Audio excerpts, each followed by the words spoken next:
नमस्कार, स्वागत है आपका द न्यूज़ लॉन्चर पर। मैं हूं अशोक वानखेड़े, लेकर आया हूं आपका अपना कार्यक्रम द एक्स-रे। खबर उत्तराखंड से, क्योंकि देश में इतना बवाल चल रहा है, तो उत्तराखंड में अंकिता भंडारी को लेके जो अनरेस्ट था, लगा उनको फुल स्टॉप लगा हुआ है। इसी के बीच दीपक नाम के व्यक्ति पे जो बजरंगियों ने कहर बरपा, उससे लगा कि अब अंकिता भंडारी का फोकस बजरंगियों ने इधर शिफ्ट कर दिया है। लेकिन नहीं, ये अंकिता का इश्यू है, ये थमने का नाम नहीं ले रहा है। मेन स्ट्रीम मीडिया में तो ये चीज़ें नहीं के बराबर दिखती है।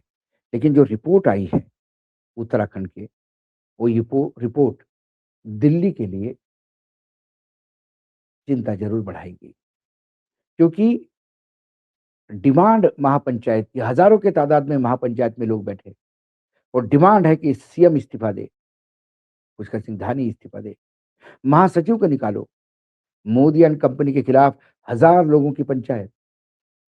डिमांड सुनकर बीजेपी को भी पसीने आ गए। हड़कंप मच गया बीजेपी में।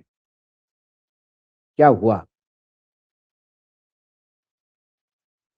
सीबीआई जांच के लिए अंकिता के माता-पिता से एफआईआर क्यों नहीं करवाई?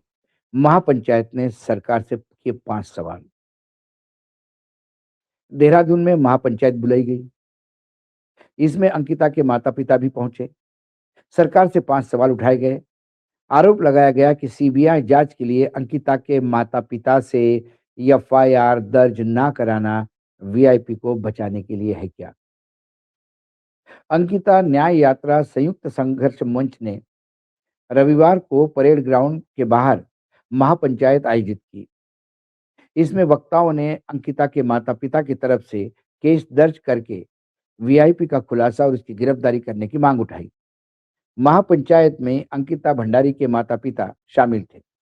दूसरी तरफ देवभूमि रक्षा अभियान के संस्थापक स्वामी दर्शन भारती ने आरोप लगाया कि अंकिता प्रकरण में की आड़ में नेपाल की तर्ज पर उत्तराखंड का माहौल बिगाड़ने का प्रयास किया जा रहा है।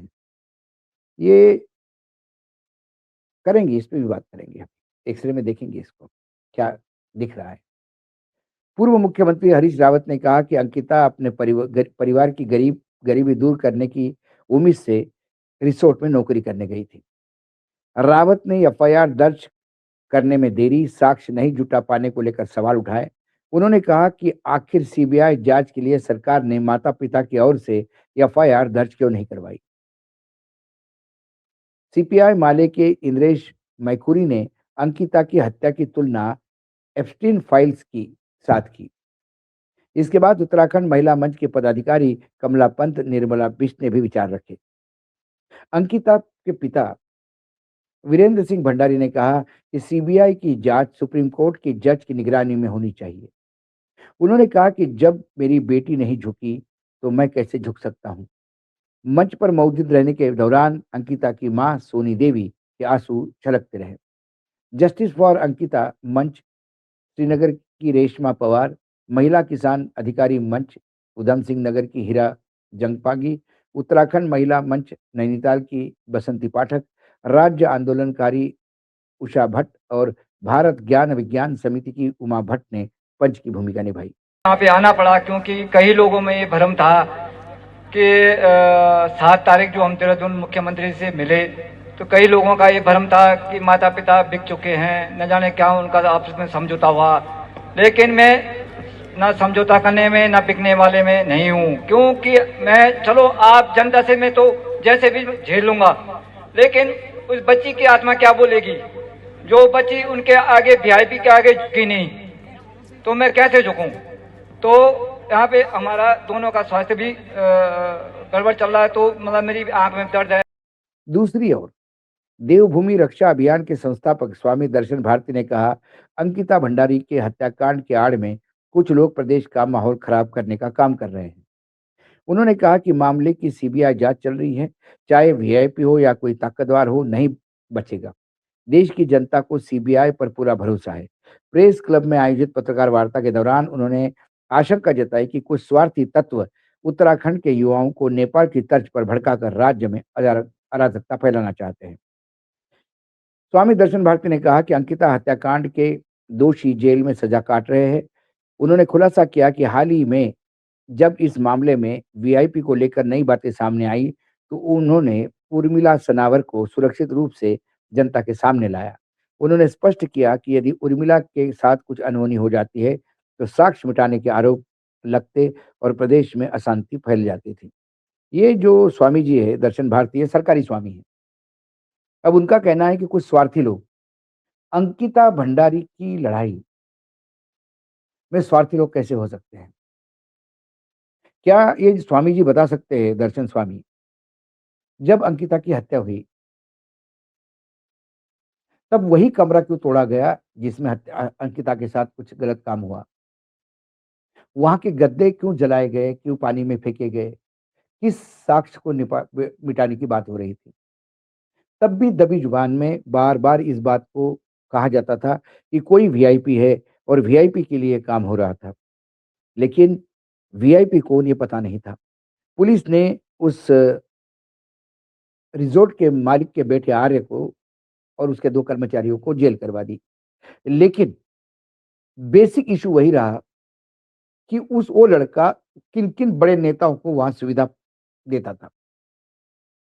किसी ने कहा भाषण में कि एप्स्टीन फाइल जैसा ये अंकिता बिल्कुल, वो रिसोर्ट में क्या अय्याशी का अड्डा था नेताओं के? कई सवाल थे।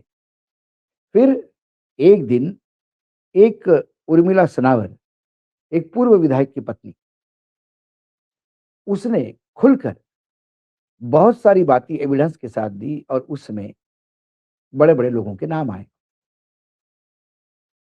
उसके बाद उसको हत्या की धमकी मिली, फिर वो गायब हो गई। फिर इन्हीं स्वामी दर्शन ने उनको सामने लाया। तब उर्मिला के भी थोड़े तेवर बदले हुए थे। लेकिन उर्मिला जी के और अपने पति के झगड़े में और राजनीतिक महत्वाकांक्षा के चलते